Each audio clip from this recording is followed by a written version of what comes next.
জন্ম কখনো কারো হাতে থাকে না। তোমার জন্ম হতে পারে রাজপ্রাসাদে, আবার এক ক্ষুদ্র কুঁড়ে ঘরে। কিন্তু সেটা তোমার পরিচয় না। তোমার আসল পরিচয় তৈরি হয় তোমার ব্যবহারে। যেমন গাছকে চেনা যায় তার ফলে, তেমনি মানুষকে চেনা যায় তার আচরণে। ভালো বংশে জন্ম মানেই তুমি ভালো মানুষ, এটা একেবারেই ভুল।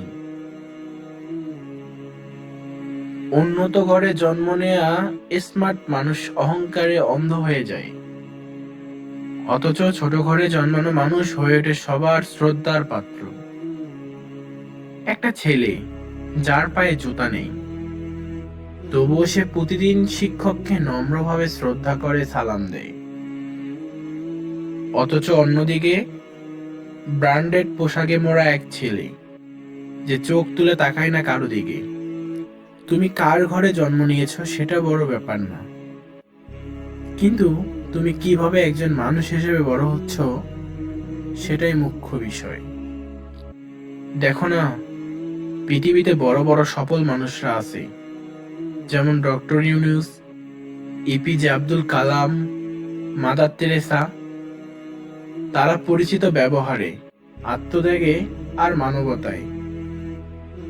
আবার আপনারা এটা ভাইবেন না যে তারা রাজবংশে জন্মগ্রহণ করেছিলেন।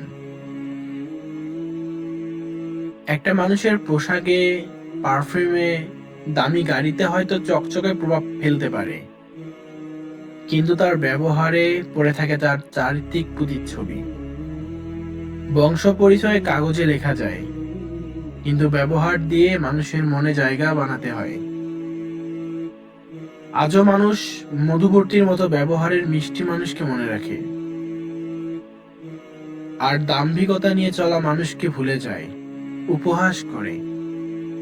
কারণ ভালো ব্যবহার পুঁজি নয়, অভ্যাস।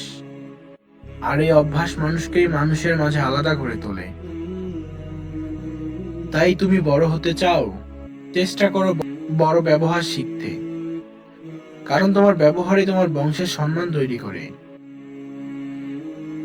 তোমার ব্যবহারই তোমার আয়না। তুমি কেমন ছাত্র, কেমন বন্ধু, কেমন সন্তান, সবকিছুর উত্তর লুকিয়ে আছে তোমার আচরণে। চাইলে তুমি হতে পারো হাজার মানুষের মাঝে আলাদা, ভালো ব্যবহার দিয়ে। ব্যবহারেই পরিচয়, বংশ নয়। মনুষ্যত্বই মুখ্য বিষয়, টাকা পয়সা নয়।